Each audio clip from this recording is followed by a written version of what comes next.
Hi, I'm Kat the Book Tart, and I want to tell you about a book that has become one of my favorite books I've read this year. It's like at the top of my list. It's called Bullet to the Heart, and it's by Lea Griffith.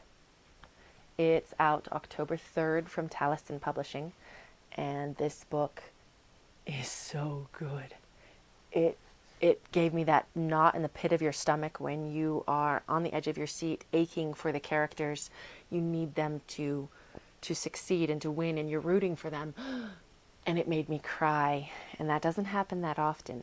I love this story. So Bullet to the Heart is book one in Lea Griffith's No Mercy series, and it's about female assassins. The heroine of this story is named Bullet, and she has other aspects of her life as well, of her heart, of herself, that she's had to bury because of the trauma done to her. She's been wounded and put down, but she will not break.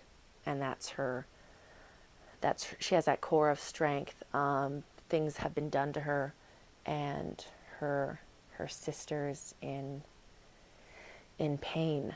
The heroines of future books in this series, and I'm excited about them as well. But this is Bullet's story, and what a story it is. She is excellent, bar none, with a gun, and she's been working for the collective since she was a very young child, since she was 5.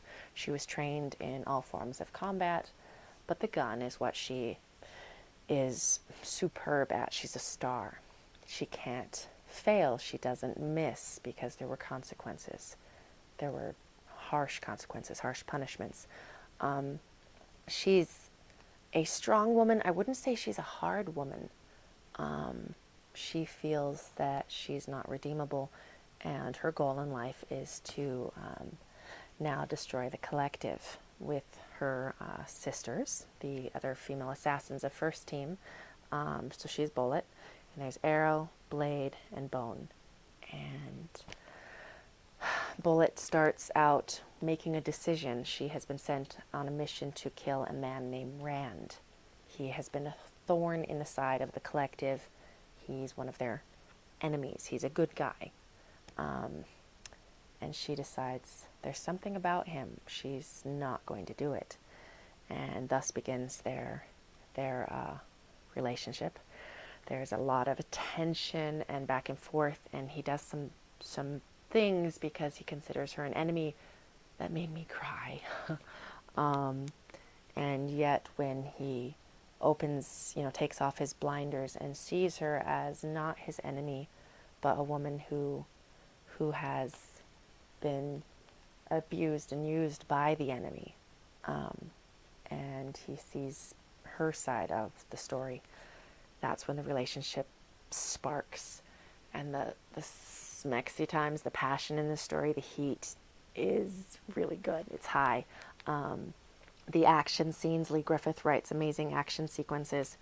And another thing I loved is the dynamic between her characters, between the females, and the love that they share for each other, and the drive to succeed, and the guys, Rand and his crew, his gang. And I just like that. It feels real, and you care about these characters, even the secondary ones. I'm going to read you a bit of the very first scene that made me cry. This is when Rand considers her an enemy. He'd returned every hour on the hour, by the seconds that ticked off in her head, and asked her the same 2 questions. Have you broken? And where is Joseph? She shivered, felt wetness on her cheeks, and that curious tightening in her stomach occurred again. She'd experienced it earlier today and wondered at it. Anger? She turned the word in her mouth, felt the rightness of it. Yes, it was anger, but it was also betrayal. When had she begun to hope for something more? So she named the emotions, but had no one to blame for the cause but herself. It mattered not that she'd given him her breath, that she'd taken bullets meant for him, that she'd not blown him away. She mattered not, when all he really wanted was vengeance. Remy couldn't blame him. Wasn't that what drove her? What drove them all? She'd known nothing but the soul-squeezing emptiness for so long, yet in his dark gaze she'd found an ember, and it had lit a firestone inside her. She gazed at his picture a year ago, and something inside her had been irretrievably changed. She was nothing to him, but at some point he'd become so much to her. That made this particular water pit different from any other from Joseph had made her work to survive in. That made this pit painful. So in effect, Mr. Beckett had gotten exactly what he'd planned for. Her pain. Her breath stopped, and a sound was torn from her that she'd never heard before. Her chest hurt as another harsh sob ripped from her, leaving her gasping for breath. "Please," she whispered. She was so cold, and her heart hurt so badly.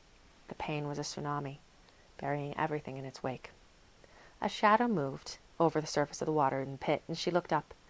His eyes glittered in the glow of the moonlight, features set in a determined mask. "Tell me, Bullet, have you broken?" He asked her in a hushed tone.